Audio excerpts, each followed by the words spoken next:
sobre los posibles puntos que se pudieron haber obtenido. Solo 13 de 500 empresas tuvieron un puntuaje igual o mayor que de 80 puntos, es decir, casi el 2% solamente tuvo buenas calificaciones, es decir, sacó arriba de 8, ¿no? Solo 45 se colocaron por arriba de los 70, o sea, si sumamos los 45 y los 30, y los 45 y los 13, digamos que podemos decir que solamente el 12% de las 500 empresas más grandes de México pasaron esta evaluación, ¿no? Y finalmente, como punto relevante, pues podemos mencionar que 191 empresas de las 500, es decir, alrededor del 38%, pudieron obtener más de 50 puntos. Si ven, las calificaciones que tenemos como país no son buenas en temas de anticorrupción. Las empresas, las 500 empresas más importantes de México tampoco obtuvieron buenas calificaciones en este diagnóstico que como les comento, tiene que ver con la forma, la transparencia o la publicidad que dan de sus políticas de integridad. Y si a esto le sumamos pues todos los escándalos de corrupción que hubo en la administración pasada, pues, pues nos encontramos frente a un escenario pues, poco halagador, ¿no? En temas de anticorrupción en México. Es por eso que la actual administración, el actual Poder Ejecutivo, pues desde su campaña, el actual presidente pues ha tenido como caballito de batalla el combate a la corrupción, el combate a la corrupción, el combate a la corrupción. Inclusive, si uno lee el Plan Nacional de Desarrollo, pues es un área prioritaria el combate a la corrupción, ¿no? De hecho, yo he tenido oportunidad de leerlo porque tuve que leerlo, y creo que la palabra corrupción es la que más vas a encontrar en el Plan Nacional de Desarrollo. Para todos los aspectos que se comentan, que se van a desarrollar, siempre se parte de que, oye, pues hospitales, la corrupción ha hecho que los hospitales no funcionen bien y vamos a combatirla, ¿no? Y que las carreteras, la corrupción, y así casi en todos los aspectos siempre está enfocado al combate a la corrupción. Entonces, bajo este escenario, que es lo que les estoy platicando, sale en junio de 2020 lo que es el alta del padrón de integridad a través de una página de internet. Este padrón de integridad, pasamos a la siguiente, por favor, Priscila. Lo que busca no es otra cosa, como les había comentado, que es un mecanismo que busca generar sinergia entre el gobierno y las empresas para generar una nueva ética entre los actores de la sociedad. ¿Qué actores de la sociedad? Todos los actores, estudiantes, sector privado, servidores públicos, los empresarios, los organismos intergubernamentales, todos están involucrados y todos tienen que ver con esta nueva cultura hacia la ética empresarial.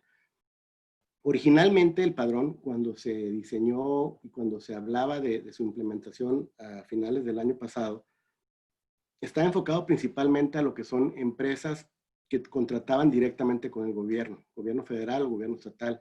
Creo que de manera acertada lo que se hizo fue ampliarlo a cualquier empresa sin necesidad de que tuviera que contratar directamente con el gobierno. Y creo que eso, a mi opinión, creo que es bueno y es uno de los aspectos relevantes que puedo comentar. Es decir, no está diseñado, si alguien tenía la percepción de que solamente aquellos que contrataban con el gobierno podían ingresar a este padrón, pues la verdad es que no, es cualquier empresa, ¿no? Su objetivo es fomentar la integridad, ética, honestidad e igualdad mediante la integración de un padrón que es de registro voluntario.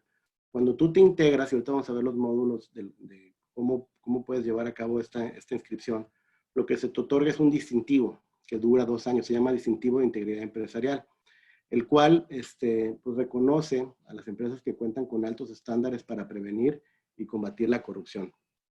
El distintivo, pues lo que consiste es en un logo encriptado que se coloca en las páginas de internet de las empresas que pueden acceder a ellos, y lo que ese logo encriptado representa, pues es un reconocimiento al alto índice de confiabilidad y compromiso en la ética de los negocios de las empresas que lo usan.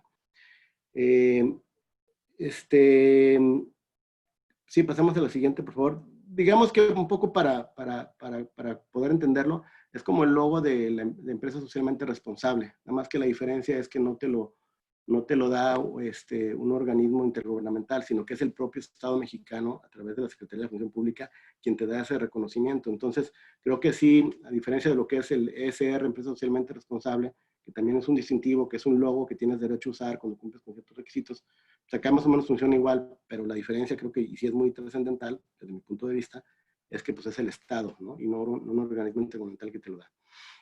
Ahora bien, este registro, ¿cómo se lleva a cabo el registro del padrón de integridad empresarial? Les puedo comentar así, muy resumido, que son 5 módulos y uno autodiagnóstico. El primer módulo tiene que ver con los datos, con la identificación de la persona que se registra, es decir, tienes que tener tu RFC, tu CURP, tienes que darte de alta, te tienen que dar un usuario, después se te manda, una vez que te das de alta como usuario, se te manda un correo, confirmas el usuario, y digamos que ya estás, no inscrito, pero ya tienes dado alto un usuario con el cual te puedes inscribir al padrón. El siguiente paso, que es en donde vamos a brincar el módulo 2, pues tiene que ver con los datos de la empresa. Es la parte en donde ya una vez que tienes tu usuario, pues tienes que vaciar toda la información de la empresa, tienes que contar con una firma electrónica, tienes que contar con tu cédula de inscripción al Registro Federal de Contribuyentes. Si estás agremiado a alguna cámara, tienes que darte un folio de agremiado. Tienes que dar, por citar algunos ejemplos, ¿no? Tienes que citar la lista de lo que haces, de los productos que vendes, de lo que te dedicas, de forma tal que se puede identificar quién es la empresa y a qué se dedica, ¿no? Ya después que te da de alta tu usuario y llenas los datos tú con tu registro, pasas a lo que es el autodiagnóstico, que el autodiagnóstico no es otra cosa de la política de integridad, que no es más que una revisión de lo que tú tienes como política de integridad en términos de la Ley General de Responsabilidades Administrativas, que es lo que va a platicar ahorita Carla más adelante, en donde pues tú haces una retroalimentación, digo, tú haces un autodiagnóstico, señalas de este padrón qué es lo que tengo, cómo lo tengo, y se te da una retroalimentación de esas áreas en particular, que en qué estás bien, en qué estás fallando o qué es lo que te hace falta.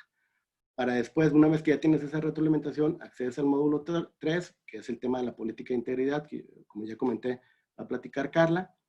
Una vez que pasas el módulo 3, te pasas al módulo 4, que son temas, requisitos de seguridad laboral, que es donde nos va a hacer Graciela el favor de platicarnos.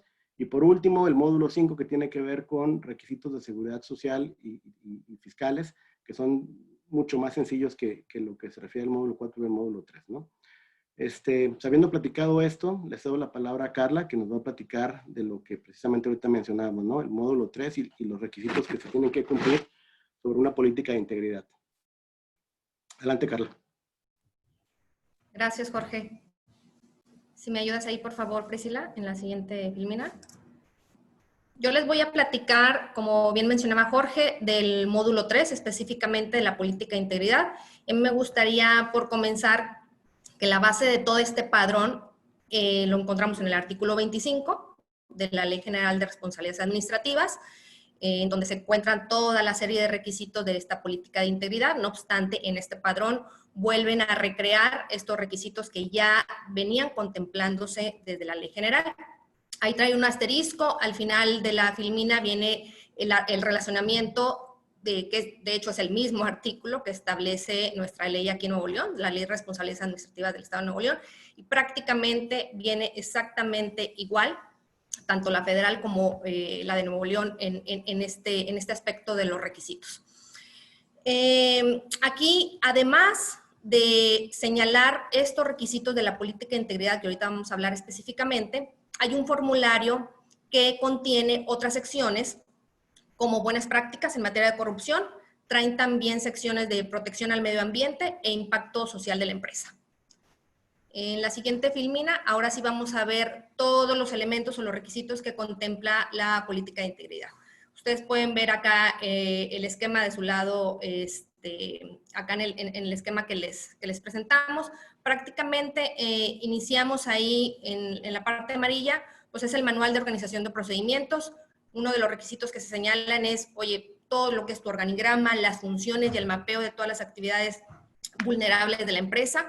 Obviamente es una constancia que te piden firmada por los directivos. Esto aplica para todas las empresas y menciono a todas las empresas porque va a haber ciertos requisitos en donde te va a dividir dependiendo si eres micro, pequeña o mediana y grande. En este caso particular de este requisito, esto sí va para todas las empresas, lo que es el manual de organización y procedimientos. Posteriormente, respecto a los códigos de conducta y de ética, ahí sí, ahí se hace la distinción en donde esta constancia, obviamente de estos códigos, deben ser firmada por los empleados, hablando de micro y pequeñas empresas, y por los directivos estamos hablando de medianas y grandes empresas. Obviamente en los códigos de conducta y ética, pues vienen todo, se debe de incluir todos los temas de anticorrupción de la empresa, la conducta esperada que tienes de los empleados, de la relación con terceros, entre otros. Posteriormente encontramos como requisito todos los sistemas de control, vigilancia y auditoría, es decir, todos los sistemas de gestión de riesgos, incluso el relacionamiento que tienen con los proveedores, y en adición incluso trae ahí un aspecto de la implementación de la competencia leal. Igualmente, todos estos sistemas de control, vigilancia y auditoría, pues son constancias que deben de estar firmadas por las empresas en general, sin distinguir si eres pequeña o mediana o grande empresa. También hay otro requisito, que son todos los sistemas de denuncia y fomento a denunciar, todos los modelos con los que las empresas que quieran inscribirse a este padrón deben de tener estos sistemas de denuncia y fomento. Y finalmente están los sistemas que le llaman de procesos, ahora sí, de seguimiento y monitoreo, incluso de capacitación, en donde te requieren minutas, listas de asistencia firmadas también aquí, no hacen distinciones para todas las empresas. Prácticamente eso es lo que en este módulo 3 de la política de integridad se señalan como requisitos. En la siguiente filmina, como bien mencionaba Jorge, vamos a encontrar, yo les decía que pues, el sustento legal viene del artículo 25 de la Ley General, tanto a nivel federal como a nivel de acá de Nuevo León. Bueno, ahí todavía no aparece la filmina, se está tardando un poquito, pero me voy a adelantar. Obviamente no es tema el platicar en sí de las diferencias, este foro de las diferencias entre la Ley General y la Ley de Responsabilidades Administrativas del Estado de Nuevo León, pero sí quisiera yo puntualizar, como bien mencionaba Jorge, es muy importante que además de verificar el cumplimiento que estemos dando a la Ley General, en el caso muy específico de la ley doméstica, de la ley local, pues nada más comentarles que la ley acá de 2019 en el Estado de Nuevo León, pues trae la particularidad, ustedes bien sabrán que incluso fue temas de amparos, ¿no? Que incluso ahorita siguen estando ahí, entiendo, en revisiones ante los colegiados, en donde esta obligación dichosa de presentar la declaración 3 de 3, patrimonial de intereses y fiscal, en el Estado de Nuevo León no nada más obliga a los funcionarios públicos, como bien se señala en la Ley General, sino que además obliga a los particulares. Por eso fue un tema de la lluvia de amparos que fue el año pasado y que en principio se empezaron a otorgar suspensiones provisionales y recientemente se ha emitido una jurisprudencia por el Pleno de Circuito, ahorita en febrero de este año, en donde ya haciendo un análisis de varias quejas que se interpusieron, aquellos que no les otorgaron la suspensión provisional, en donde efectivamente se señala que no procede esta suspensión provisional. Entonces, bueno, incluso hay acciones de inconstitucionalidad por parte de la Comisión Nacional de Derechos Humanos, incluso por organismos como el INAI, en donde el INAI también señalan ahí unos temas de confidencialidad de datos personales, entre otros. Pero bueno, aquí el punto es señalarles o rectificar aquí que efectivamente en la ley del Estado de Nuevo León, en particular, pues trae esa diferencia. Además, otra diferencia creo importante resaltar es que en la Ley General se establece obviamente las responsabilidades hablando de faltas administrativas graves, y en la Ley de Nuevo León, pues adicionando a las faltas administrativas graves, se señalan los hechos de corrupción. Entonces, es importante ahí nada más señalar eso. También en la ley de local se señala una recompensa ahí a los ciudadanos que denuncien. Se contempla incluso la inhabilitación definitiva, no nada más temporal, como sí lo señala la ley general. Aquí se señala en la de Nuevo León la inhabilitación definitiva. Incluso esta inhabilitación definitiva se extiende a los socios y accionistas. También trae una particularidad de sancionar a los particulares que incumplan con algún servicio o contrato convenido por algún ente público, y la posibilidad de actualizar sanciones económicas desde la imposición hasta la fecha de pago. Esas son un poquito las diferencias, y que prácticamente en las diferencias se dio y se detonaron todos esos amparos que ustedes bien saben que ahorita se están discutiendo ahí a nivel corte en acciones de constitucionalidad, y a nivel de Poder Judicial, pues los amparos que interpusieron ahí algunas empresas y particulares. En la siguiente filmina, ahorita se despliega por ahí, quiero darle un poquito ahí el enfoque de efectivamente, este sistema que mencionaba Jorge, el Sistema Nacional Anticorrupción en México, pues ha pegado al menos en 3 tratados internacionales muy importantes. De hecho, incluso la jurisprudencia que les platico en donde, ahorita la del Pleno de Circuito, que señala que no procede la suspensión provisional en este tema de la ley local, señala que no procede esa suspensión porque efectivamente se estarían contraviniendo estas convenciones que ahorita les voy a platicar.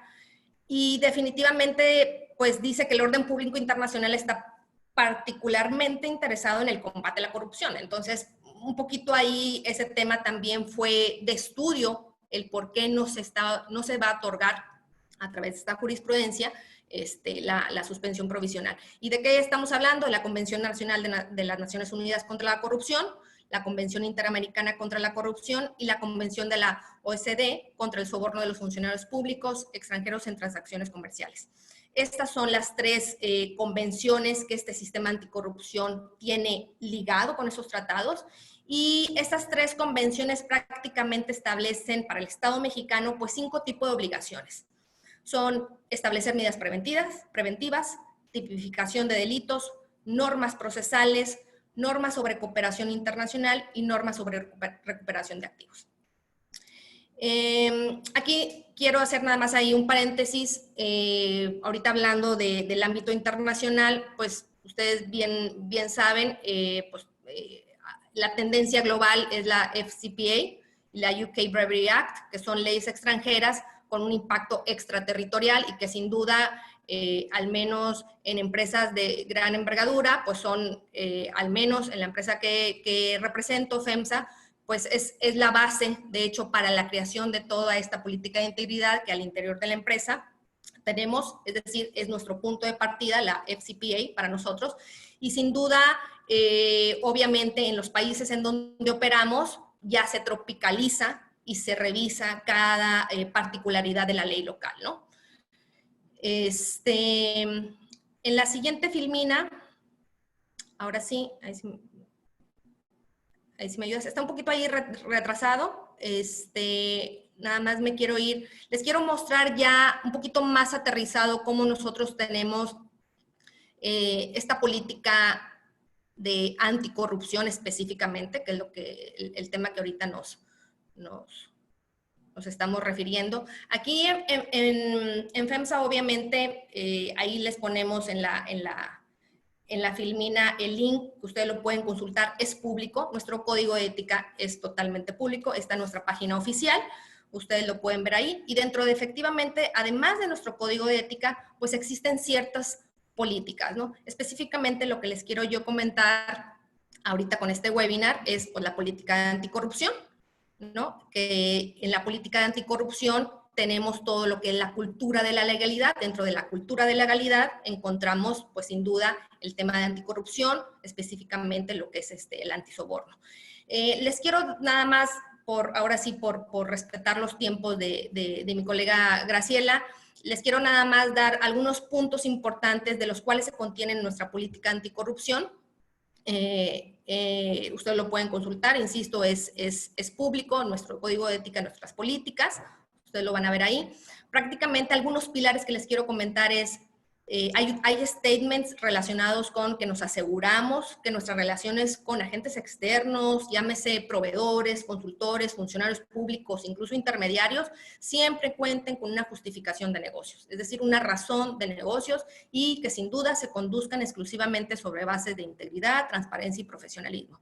Otro de los puntos importantes en nuestra política anticorrupción es que todos nuestros convenios, sin excepción, contratos y acuerdos, establecen cláusulas de anticorrupción. Pues, ¿para qué? Pues para prohibir estos actos y prácticas ilegales. Otro de los pilares importantes es que se establece que contamos con controles necesarios para asegurar que ya sea de manera directa o indirecta, no se reciban, se den, se paguen, se autoricen a nombre de la empresa o a título personal cualquier tipo de dinero, regalos, condiciones ventajosas o de cualquier otra cosa de valor.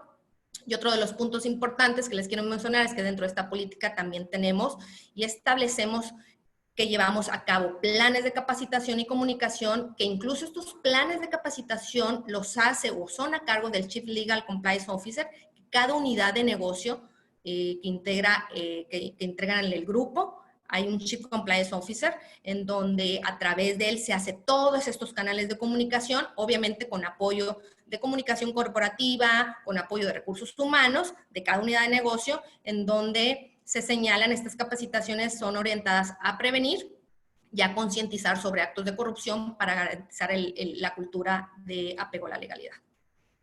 Ese es por mi parte lo que yo les puedo platicar de este módulo y no sé, Jorge, si gustas, le damos...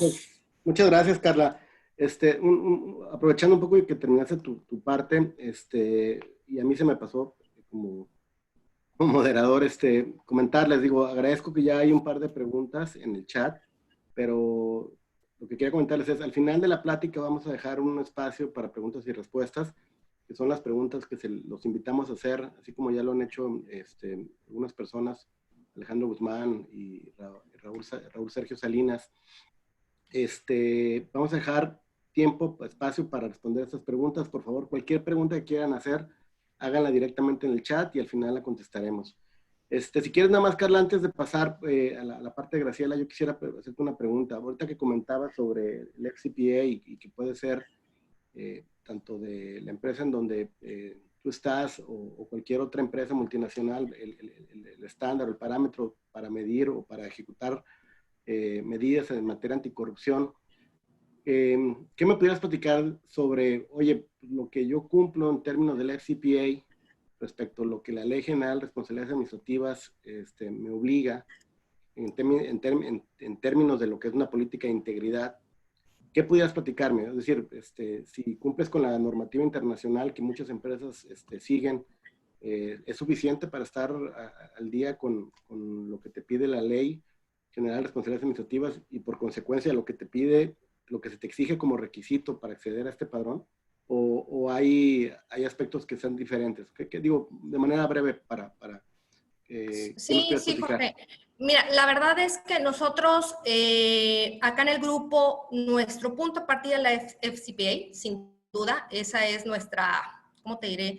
Nuestra base sobre la cual está toda nuestra política, obviamente como tú bien mencionas, al ser el grupo que somos y tener obviamente compromisos allá en Estados Unidos respecto a la observación de estas leyes, pero sin duda, mira, nuestra política en sí, y tú bien sabes en estos temas, no puede ser una política muy aterrizada porque si no tendríamos ahí dificultades en todos los países que operamos, ¿no? O sea, no podemos hacer... Entonces es una política muy global, muy general, que por eso nos ayuda mucho a establecer en esta política anticorrupción la FCPA, que pues es de las más rigurosas, como ustedes bien saben. Sin duda, sí, efectivamente, con todo este revuelo que a partir de 2015-2016, todos los antecedentes que tú comentaste, sin duda sí vino a que lo que teníamos nosotros implementado de años atrás, conforme a la ley de SOX y todas las demás que ya antes del todo el Sistema Nacional de Corrupción, sí vino, es real, sí vino a todas estas leyes generales y la ley específicamente aquí en Nuevo León, sí vino a poder aterrizar, pero ya no tanto en política, sino en procedimientos internos de cada país, en donde sí tuvimos que ajustar algunos mecanismos en donde de la parte de procedimental vimos que era un poquito diferente llevarlo a cabo. Sí hicimos adecuaciones. De hecho, justo ustedes, si ven ahí el link donde les pasé, estamos haciendo una actualización a nuestra política anticorrupción por todos estos temas que se han dado aquí en México. La lanzamos en julio de este año, ustedes la pueden ver, en donde hicimos ajustes, tropicalizándola a los países en donde operamos. Y, por ejemplo, te puedo comentar, un país en donde tenemos ahí un poquito de dolor de cabeza es Colombia. Obviamente, Colombia tenemos unos temas muy fuertes en donde tenemos que abarcar para dar ese cumplimiento, pero la base efectivamente para nosotros es la FCPA. Y sí se tropicaliza en cada país que operamos las leyes domésticas, sin duda. Muchas gracias, Carla, muy claro. Digo, ahorita seguimos platicando.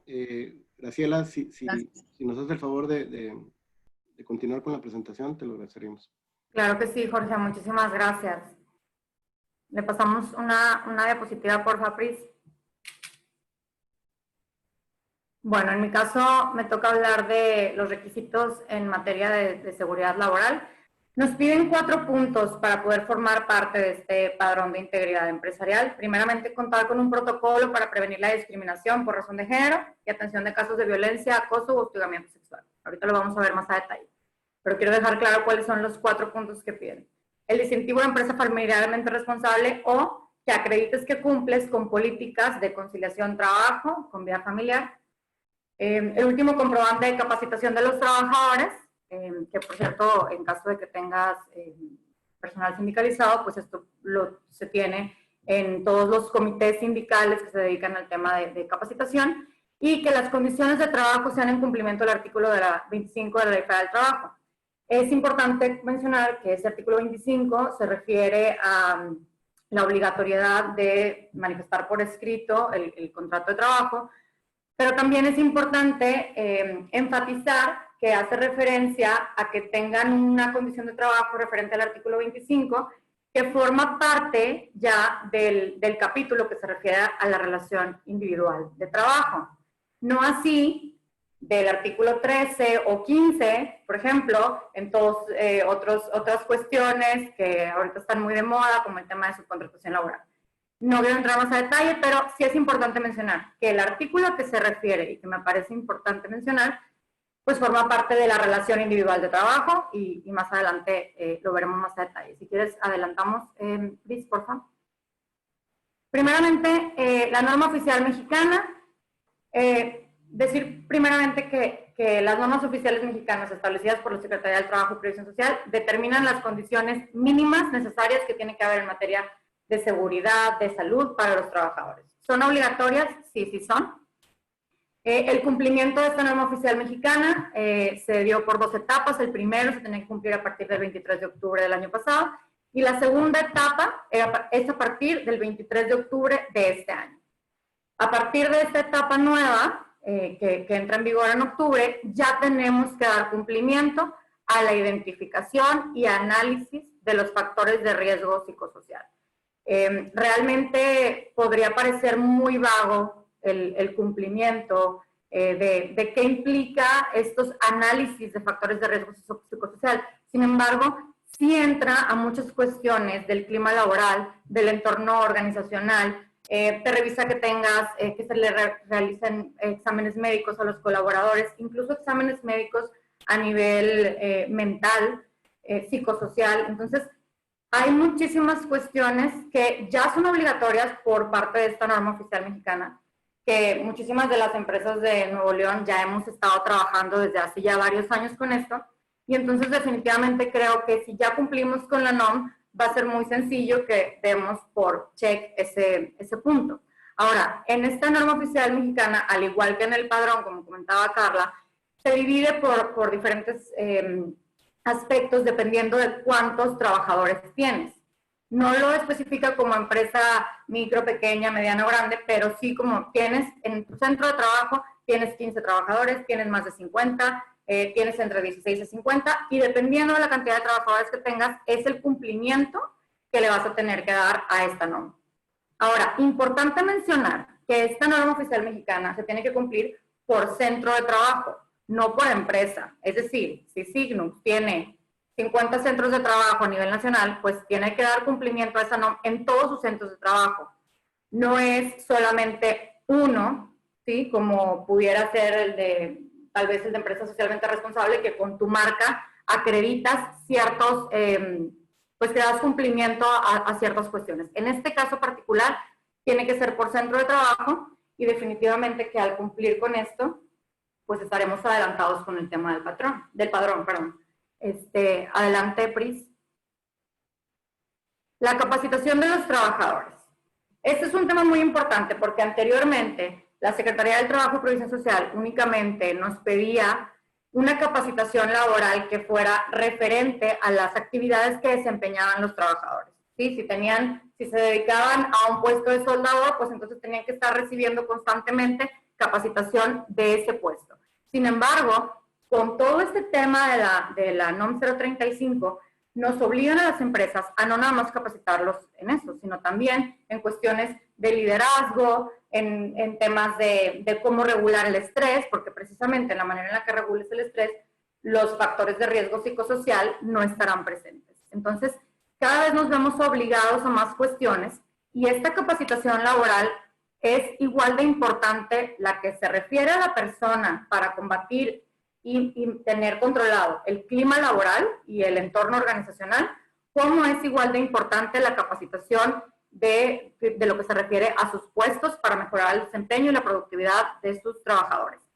Toda esta capacitación se tiene que tener registrada, si se dan cursos, talleres, conferencias, tiene que haber fotografía. Esto es algo muy importante que ha pasado en los últimos años y lo sabrán si son abogados de empresa como en mi caso.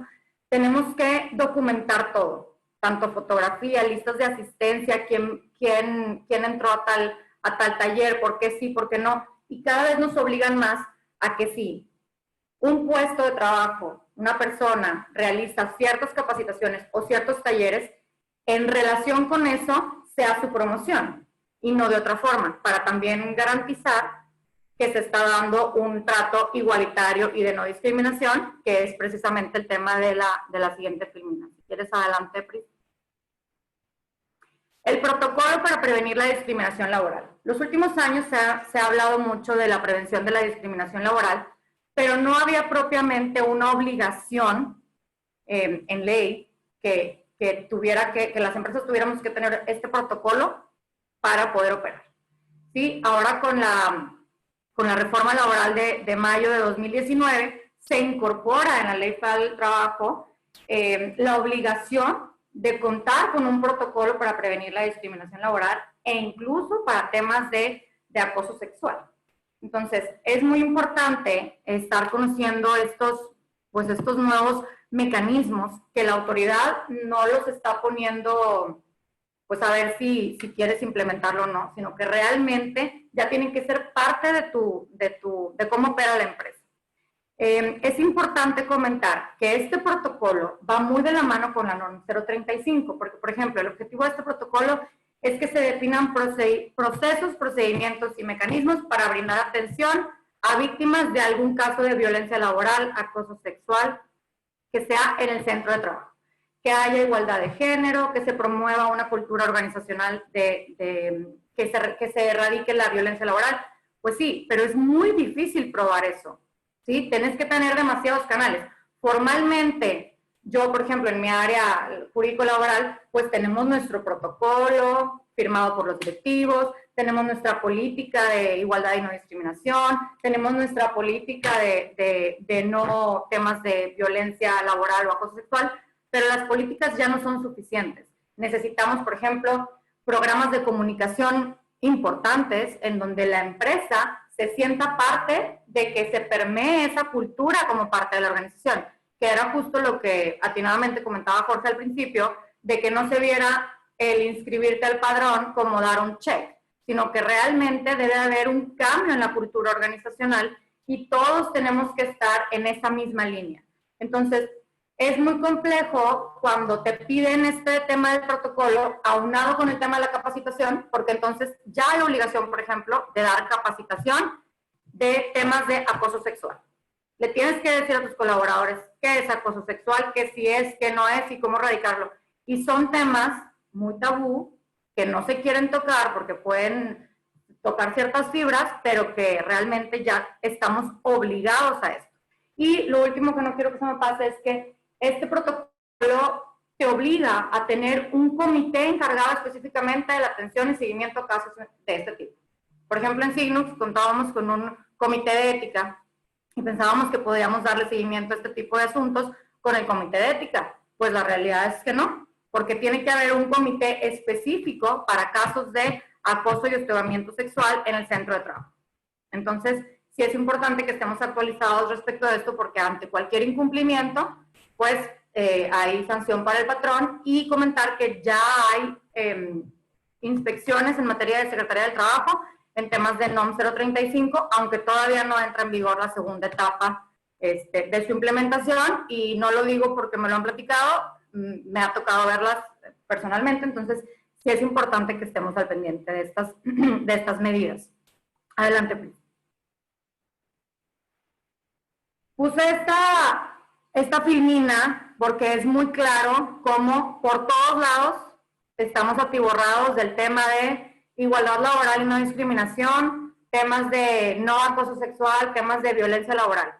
¿Sí? Aquí, por ejemplo, pueden ver que está incluida la Profedet, ¿sí? La Secretaría del Trabajo y Previsión Social. Estas dos fotos de aquí son pósters que cuando llega la Secretaría del Trabajo a hacerte una inspección, te los entrega y te insta a que los pongas en tu empresa, ¿sí? Cada vez es más evidente cómo de los temas que nadie quiere hablar, la autoridad te está obligando a que hables de ellos.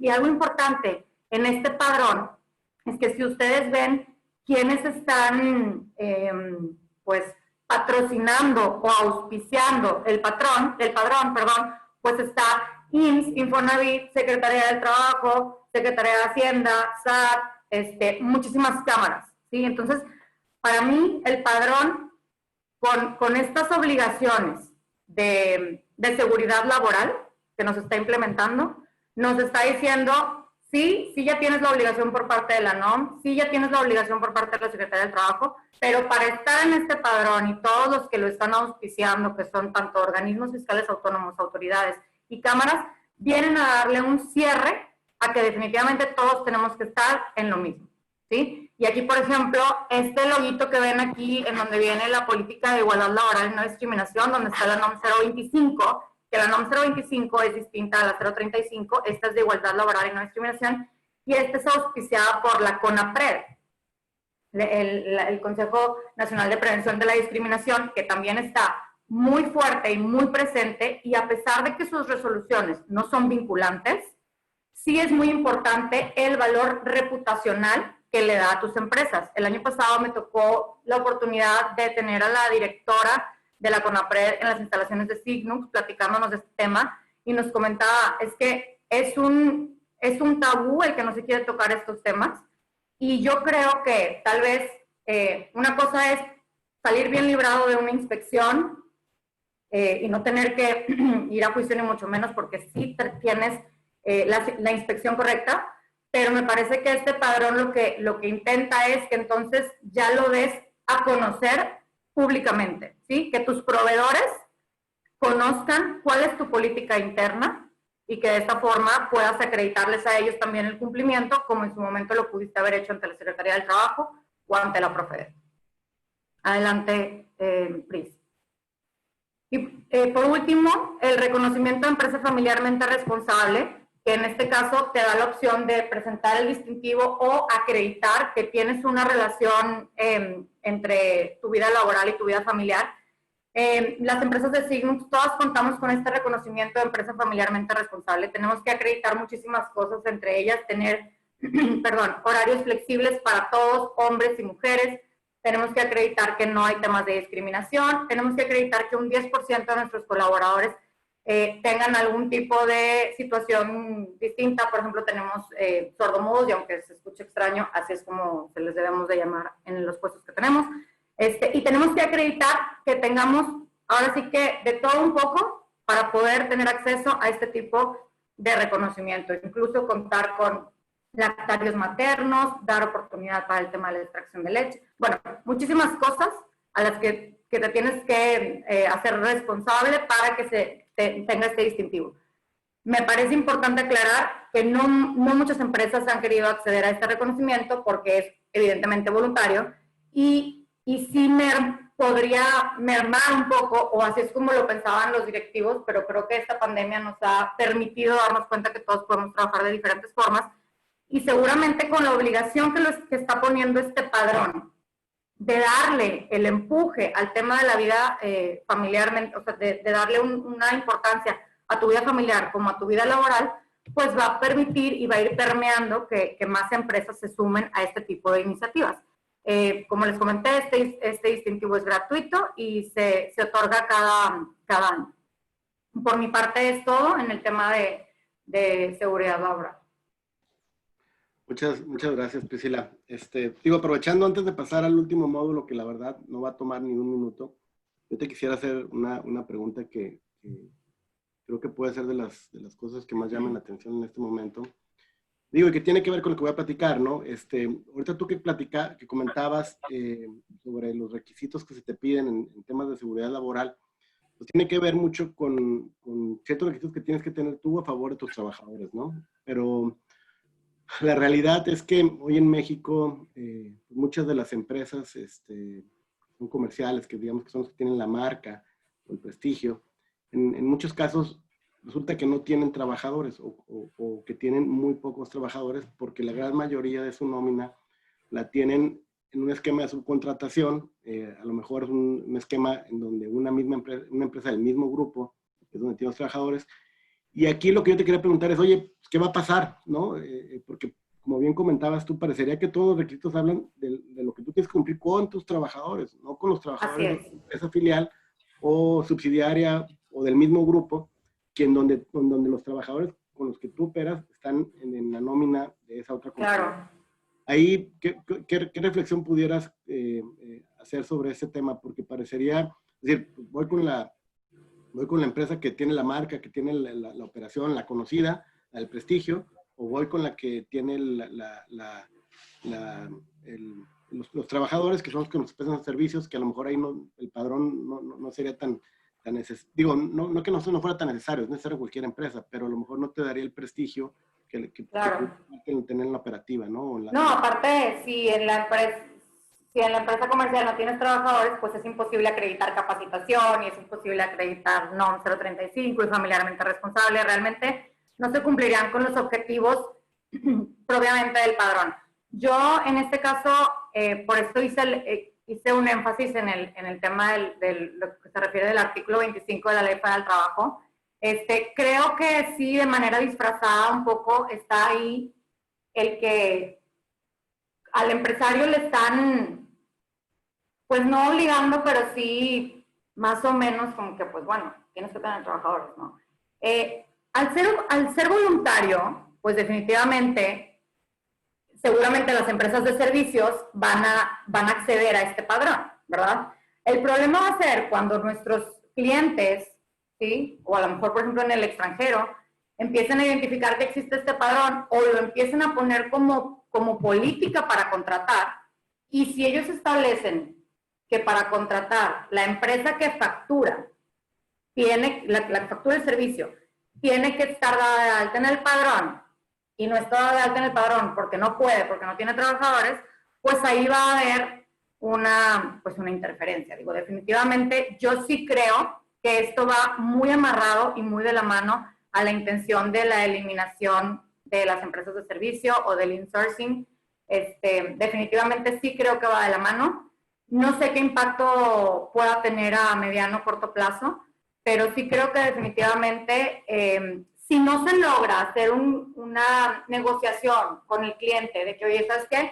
Vas a contratar con la empresa A, pero la empresa B es la que sí tiene el padrón. Si no se llega a una negociación con la empresa, con el cliente, y empiezan a poner este requisito como un mínimo para la contratación, pues definitivamente que vamos a tener que empezar a voltear todas las empresas a otro lado y pues poco a poco eliminar estos esquemas que por todos lados están siendo combatidos, ¿verdad? Abatidos, cuestionados, bueno, sí, de acuerdo. ¿qué más te digo? Parte de la realidad que estamos viviendo. Así es. Bueno, ya para cerrar la presentación, yo les comento brevemente lo que es el módulo 5, que son requisitos de materia de seguridad social y fiscal. Priscila, por favor. Pues digo, es muy sencillo, se los comento, no hay mucho que profundizar aquí. Debes de contar con una opinión de cumplimiento de obligaciones fiscales, tu constancia de retención de ICR como por obligaciones patronales, también tiene que ver con lo que comenta Graciela ahorita, opinión de cumplimiento de obligaciones en materia de seguridad social, número de colaboradores registrados ante el IMSS, el fondo patronal, última constancia de situación fiscal ante el Infonavit. Digo, la verdad es que no profundizo mucho, porque realmente aquí no hay mucho punto de reflexión sobre lo que debes de tener o no. Creo que en donde pudiera haber la reflexión es en donde te encuentras supuestos como, oye, pues, ¿cuántos colaboradores tienes registrados ante el IMSS, el fondo patronal, y que no lo tengan, ¿no? Que ya muy bien platicó platicó Graciela sobre su postura en cuanto a pues, qué puede pasar, ¿no? De una empresa que no tenga trabajadores, que sea la que factura, que sea la que opera, que tiene el prestigio de la marca y que eventualmente no pueda acceder porque no tiene, no tiene trabajadores dentro de la compañía. Pasamos, si quieren, hay algunas preguntas ya que se han hecho, si quieren las voy leyendo y en la medida que vaya siendo para Graciela, para Carlos, para mí, pues las vamos respondiendo. Hay una pregunta que dice, oye, los entrenamientos refieren a tener listas de asistencia y las constancias de todos los empleados de cada empresa, o bien presentar un programa de entrenamiento con evidencia de los mismos para una empresa que tiene más de 30, 40 o 50 o más filiales. No sé si creo que me parece que podría ir más para ti, Graciela. Sí, sí tendrían que estar estas listas definitivamente. No necesariamente tienen que ser en papel, digo, ya hay muchas opciones para poder tener esta información, pero sí se tiene que tener, y no nada más se tiene que tener de la capacitación de ayer o del mes pasado. Necesitamos guardarlas, ¿sí? Porque la autoridad puede venir a revisarnos en cualquier momento, y entonces sí es importante que se tenga esa información. Y de hecho, personalmente te puedo decir que no nada más listas de asistencia, te piden ya incluso fotografías del evento, de la capacitación, del taller, entonces sí es importante que lo tengas, e incluso te piden que hagas algo al respecto. ¿Qué hiciste con ese trabajador que sí fue? ¿Y cuál es la diferencia entre ese trabajador que sí fue y el otro que no fue? ¿Sí? ¿Le sirvió para crecer, para subir de puesto, para lo que sea? Hay aquí una como aclaración que en relación con la pregunta, dicen, oye, ¿qué pasa? Porque parecería que la respuesta se hizo en función del outsourcing externo, ¿no?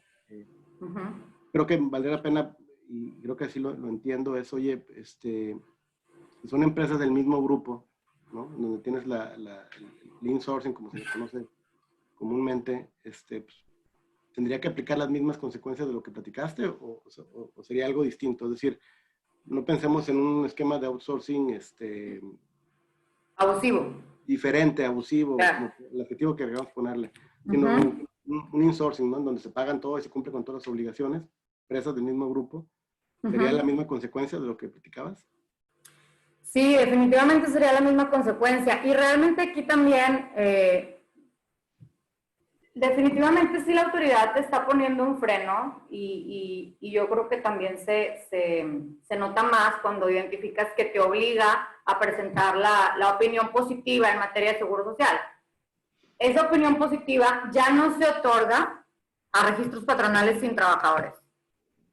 ¿Sí? Entonces, ojo ahí.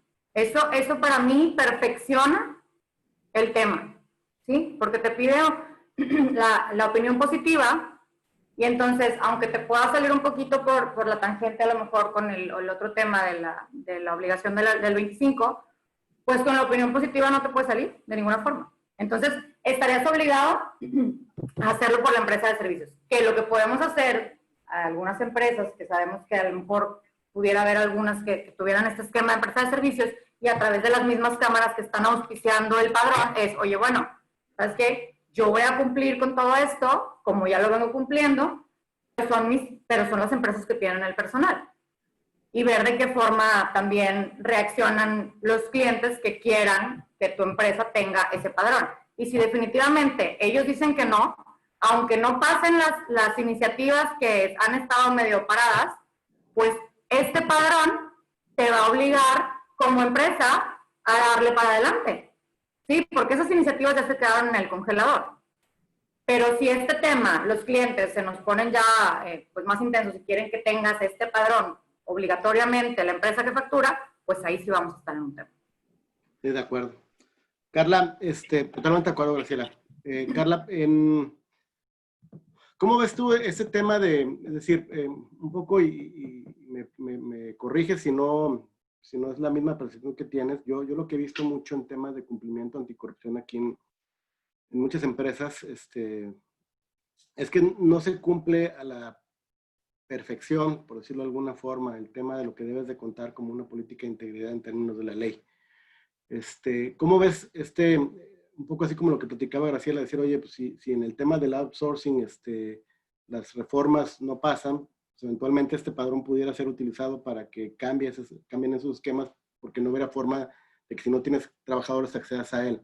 ¿Cómo ves tú el tema de este padrón como una herramienta que pueda estar utilizando el Estado, ¿no? Para que las empresas den cabal cumplimiento a esta regulación anticorrupción que está en la Ley General de Responsabilidades Administrativas, federal o estatal? ¿Cómo lo ves? ¿Qué opinión te merece sobre cómo puede ser utilizado este padrón, ¿no? Para esos efectos? Sí, mira, sin duda, incluso lo comentaba Graciela, que yo creo que es un buen punto. Definitivamente, al ser un padrón voluntario, pues tú te atienes efectivamente a revisar de manera muy particular los requisitos. ¿Por qué? Porque si nosotros vamos a este padrón solamente para obtener el distintivo y no tenemos nada sobre las bases que de cierta manera por otro tipo de legislaciones nos pueden imponer, obviamente dependiendo del tipo de empresa, pues ahora sí que a lo mejor vamos a ir a tocar fibras un poquito ahí complicadas y vayamos a salir perdiendo, ¿no? O sea, ahora sí que el hacer algo bueno, y te lo comento porque si vamos a rehacer o hacer todo lo que tenemos con base en los requisitos que hoy por hoy nos establece este padrón, creo yo que estaríamos al revés. Es como los ISOs, ¿no? Los ISOs que ya tienen las empresas respecto de, a ver, yo me quiero tener una certificación de recursos humanos. A ver, bueno, ¿qué me piden para ir y hacerlo, no? Creo yo que ese no debiera ser el enfoque y sí revisar muy bien. Como bien señala Graciela, ahorita pues sí hay mucha incertidumbre en esto que señalan del outsourcing. Incluso vi por una pregunta por ahí, oye, ¿qué va a pasar también en estas constancias de, pues con el tema de la pandemia estamos en home office y cómo acreditar efectivamente que existen capacitaciones, ¿no? Y que están todas las listas de asistencia, o sea, ¿cómo le estamos haciendo también para controlar todo eso? Creo que el padrón que salió, pues ahorita se está quedando un poquito corto ante la nueva actualidad que estamos viviendo y sin duda no sé si debieran hacer algún tipo de ajuste, pero yo sí les diría, al menos nosotros acá en el grupo, sí lo estamos revisando de manera muy detallada, porque como que de bote pronto te da la impresión de, no, sí, vamos, ¿no? Como bien señala Graciela, a lo mejor te da una ventaja competitiva, etcétera, pero sí hay algunos asegúnes por ahí que tendríamos que revisarlo bien. Y sinceramente, si no hay una estructura sólida que ya se haya venido trabajando de manera anterior, el poder nada más cumplir con una serie de requisitos del padrón pudiera revertirse, creo yo, y ya no va a ser tan beneficioso esto, ¿no? Ese es desde mi punto de vista. Muy claro, gracias Carla. Vamos a... voy a pedir una disculpa porque hay muchas preguntas que nos están formulando y no creo que alcancemos a contestar todas por el tiempo que tenemos y por respetar los horarios establecidos. Vamos a responder, si quieren, una última pregunta. Dice, en tu opinión, ¿realmente está interesada la Secretaría de la Función Pública y la Secretaría del Trabajo en que todas las empresas, pymes y grandes, avancen culturalmente en estos temas? O no se trata solamente en multar y si no se implementan estas políticas. ¿Qué opinión? No sé quién quiera de ustedes, Carla, Graciela. Híjole. Yo sé que a veces es muy difícil creerle a la autoridad, pero tengo mucha relación con funcionarios de la Secretaría del Trabajo y Previsión Social, incluso con la Secretaría de Trabajo y Economía de Nuevo León. Y es un interés real en un tema de una modificación cultural. Cuando entró todo este tema de la NOM 035, trajimos capacitadores de diversos países para que nos platicaran un poquito de cómo funcionan otros países, y nos dimos cuenta que en México realmente estamos en pañales. En Europa esto se tiene midiendo desde hace muchísimos años. El estrés laboral y todas sus implicaciones, el tema de la vida familiar. Sí creo que realmente se está metiendo a fibras muy complejas, sobre todo en Nuevo León, que son empresas en su mayoría familiares, que tienen muchísimos años, grupos de toda la vida, pero al menos el tema de la NOM 035 y 025 de la Secretaría del Trabajo, a nosotros como Signux te puedo decir que nos tomó implicaciones desde cómo publico una vacante, modificar todos los expedientes laborales, porque tenía que publicar vacantes sin ningún tipo de discriminación, o sea, todo eso de recién graduado, de 18 a 25 años, o sea, todo eso es discriminación, ¿sí? Y ya hay casos en corte ganados por una persona que se sintió agraviada por una vacante que tenía específicamente de 18 a 25 años, ¿sí? Y hay un tema de indemnización por daño moral. Entonces, sí te obliga a meterte muchísimo en la empresa, y aunque muchas veces puedes decir, no, es que tenemos un clima organizacional, es que tenemos un entorno de este tipo, pues a lo mejor a veces falta perfeccionarlo, ¿sí? Perfeccionarlo con este tipo de expedientes que ahora tienes que tener, la forma en la que vas promoviendo tu gente con estas capacitaciones, con estos talleres. Entonces, yo sí me atrevería a decirte que sí es un interés real de la Secretaría. Definitivamente no es cómodo porque venimos de una sociedad en la que hace 10, 15 años no se hablaba de la discriminación laboral y no se hablaba de que una mujer podía tener el mismo ingreso que un hombre en un mismo puesto. Pero hoy sí se habla de esto y la Secretaría está hablando de esto y ahora se está obligando. Entonces yo creo que tenemos que quitarnos pues esa ceguera de pensar que está queriendo hacerlo en mal, porque al menos en el caso de las empresas Signux, que nos adelantamos mucho y pedimos una inspección específica para que nos dijera cómo estábamos, nos fue sumamente bien, y sí te puedo decir que los colaboradores estamos más que contentos de saber que todas nuestras políticas están avaladas por CONAPRED, por Secretaría del Trabajo y por la Secretaría de Economía y Trabajo del Estado. Entonces, sí creo que es en favor, y el amarre que se le está dando ahora con la Secretaría de la Función Pública, pues me parece que es muy importante. Muy bien. Muy bien. Carla, ¿algún comentario? No, efectivamente coincido con lo que señala Graciela. O sea, yo sí creo realmente que va un ímpetu de, como decía Graciela, pues no nada más es el tenerlo ahí en políticas y en procedimientos, sino hay que vivirlo, ¿no?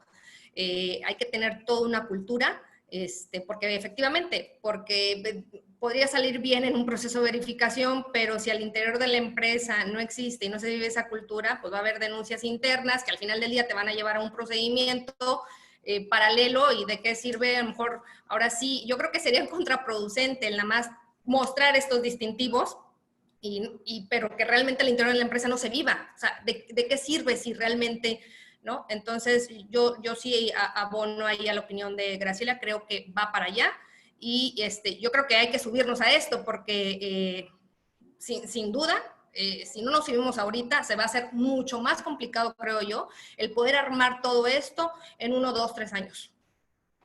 Sí, de acuerdo. Digo, a mí me gustaría cerrar nada más diciendo que más allá de que cuál es el interés genuino, auténtico de las autoridades sobre este tema, creo que principalmente nosotros como ciudadanos, como empresas, son los que tenemos que tener el interés de que realmente culturalmente esto cambie, ¿no? Porque pensar que bajo métodos arcaicos que funcionaron hace 15, 20 años, vamos a poder seguir operando, o las empresas van a seguir operando, pues realmente no tendría sentido, ¿no? Creo que realmente es algo que tiene que venir del interior y hacia el futuro, porque es así como la nueva normalidad después de la pandemia, es nuestra nueva realidad, ¿no? Cómo se va a operar y cómo se va a trabajar en las empresas dentro del país. Agradecemos muchísimo a Carla, Graciela, a nombre de todos, a nombre de nosotros tres, a todos los que nos hicieron el favor de acompañarnos.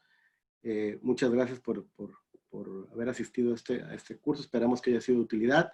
Les recordamos seguir atentos a los eventos que hace la barra. Estamos en LinkedIn, Facebook, no sé si Instagram, pero estamos en redes sociales muy activos, Twitter. Síganos para los próximos eventos que vamos a realizar. Muchísimas gracias. Hasta luego. Gracias, Jorge. Gracias. Bye. Gracias.